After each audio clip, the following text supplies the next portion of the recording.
Ang kinabit ko po ay bearing. So makikita po ninyo, pag tinaas mo siyang ganyan, binitawan mo, talagang bumabagsak siya na mabilis. Ayan po. Tapos wala pa siyang kauga-uga hanggang ngayon. Kahit ugain mo tong swing arm na to, wala pa siyang kalog. So ayan. Ayan. Buong buo pa yung bearing kahit luma na. Ayan po. Ayan, na ano pa siya, naiikot pa. Okay mga bossing, meron tayo ditong Kawasaki Barako na. Magre-repaint tayo ng kanyang chassis, puro kalawang na. Okay, so ito ay aking sariling motor ko po ito, Barako. Ito yung sarili kong motor na Barako. So ngayon, habang kinakalas natin siya, meron lang akong biglang naalala. Kung hindi ako nagkakamali, 2017 or 2018, ilbis ko na magpalit po ng bushing dito sa kanyang swing arm. Ang kinabit ko po ay bearing. So makikita po ninyo, pag tinaas mo siyang ganyan, binitawan mo, talagang bumabagsak siya na mabilis. Ayan po. Tapos wala pa siyang kauga-uga hanggang ngayon. Kahit ugain mo tong swing arm na to, wala pa siyang kalog. So bali ang size po ng bearing na nilagay natin dito ay 6001 po. 6001 po yung size ng bearing na nailagay natin dito. Hanggang ngayon buo pa siya. Simula 2018 or 2017 po, nilagay natin yung bearing. Buo pa rin. Ayan po, ayan.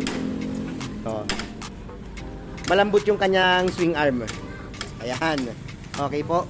6001 po yung size ng bearing na ginamit natin. Okay, tayo po ay magre-repaint lang kaya tayo nagkalas ng chassis. Ayan po. Ayan, kinalas natin yung makina. Yung wiring, aayusin po natin. Okay. Ayan, aayusin natin yung wiring. Medyo napabayaan na siya eh.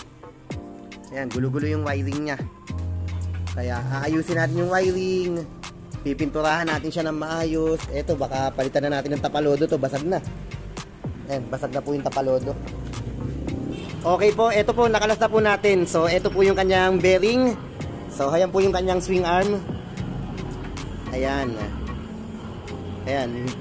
Buong buo pa yung bearing kahit luma na. Ayan po. Ayan, na ano pa siya. Naiikot pa. Ayan po. Tapos, ito po yung sa kabila. Ayan po. Ayan. Madumi na. Pero buong buo pa rin po yung bearing. Wala pa siyang kalog. Ayan.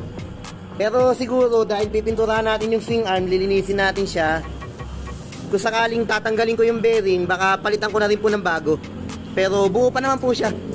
Hindi po sila nasira. Ayan po. Ayan. So, ito na po yung swing arm. Ayan. Bearing po yung nakalagay. Ang size po ng bearing natin ay 6001 po. Okay. Ito po. Ito po ay Barako 175 po. Barako 175.